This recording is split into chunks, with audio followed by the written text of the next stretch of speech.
Thank you very much.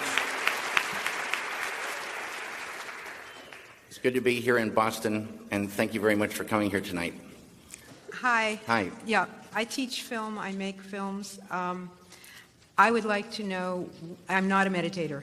What does meditation, can you say anything about how meditation connects to your creative process or might help the creative process of my students or myself? Yes, I can. Will you? Yes, I will. Tonight's talk is consciousness, creativity, and the brain.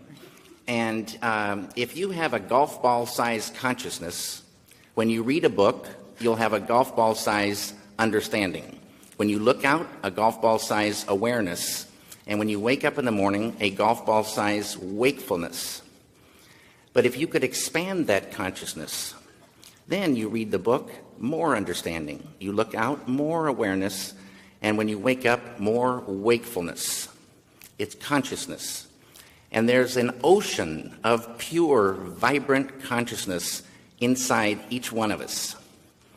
And it's right at the source and base of mind, right at the source of thought, and it's also at the source of all matter. And Maharishi Mahesh Yogi teaches a technique called Transcendental meditation. It's a simple, easy, effortless technique, yet supremely profound, that allows any human being to dive within, experiencing subtler levels of mind and intellect, and transcend and experience this ocean of pure consciousness. This pure consciousness is called by modern physics the unified field. It's at the base of all mind and all matter.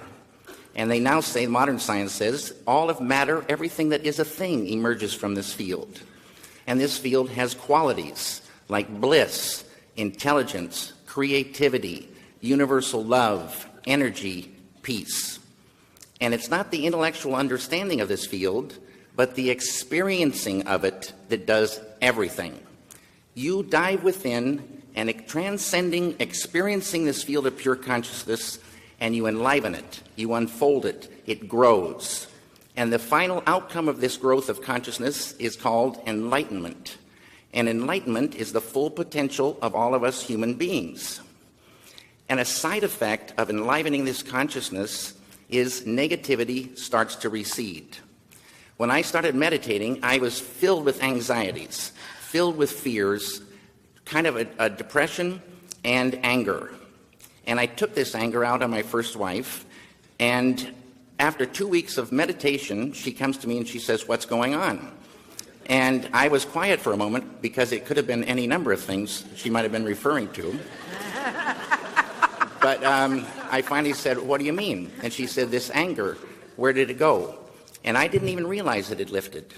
Now, these negative things like anger and depression and sorrow, they're beautiful things in a story, but they're like a poison to the filmmaker.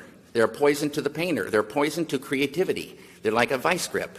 If you are super depressed, you can't hardly get out of bed, let alone think ideas, have that creativity flowing.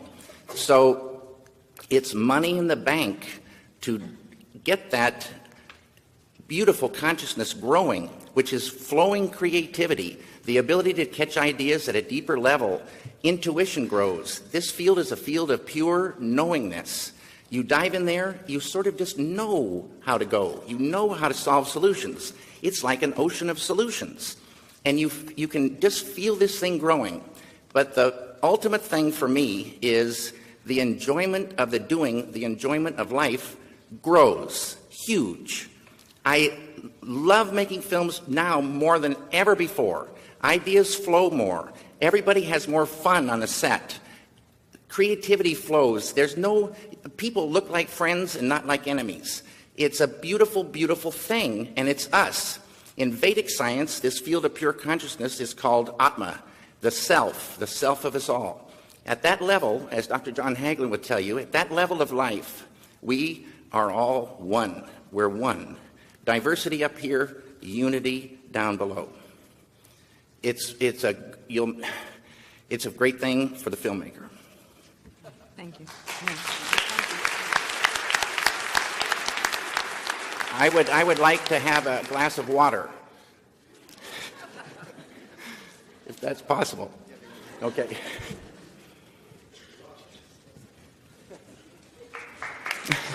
Hey, Jay, bless you, man. This is Jay, my friend and assistant.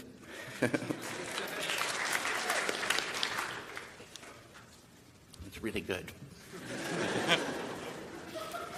It's not quite as good as pure consciousness, but it's really good.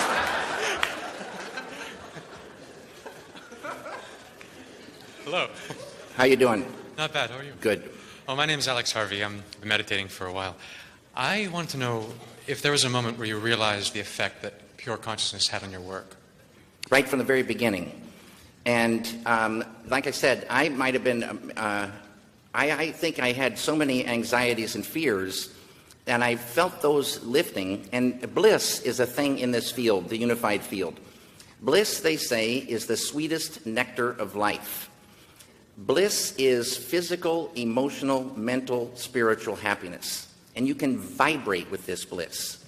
And it's this happiness from within. They have a saying, true happiness isn't out there, true happiness lies within. And I always wondered, where is this within? And they don't say where it is. And then they don't even say how to get to it. This is the beauty of this technique. There's lots of forms of meditation. But with transcendental meditation, to me, the key is the word transcend, to dive all the way in. It's a huge realm between the surface of life and this fundamental pure consciousness, but it's there. And when you're in it, you know you're in it. It's familiar, but it's you.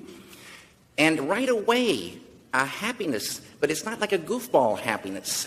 It's a thick beauty. It's a thick beauty to appreciate life and living. And why suffer? Suffering starts to go. And people say, well, you got to have anger. You got to have an edge, to create. You got to know about anger. You got to have energy. You got to have clarity to create. You got to be able to catch ideas. You got to be able to be strong enough to fight unbelievable pressure and stress and the whole thing in this world. That will lift, because this whole thing is tied to world peace, but it's going to be a better world, but it's still a very tough world. And this just gives you more and more and more ability to say, it just looks beautiful. It's way, way, way, way better. And this happened right away. Thank you. You bet.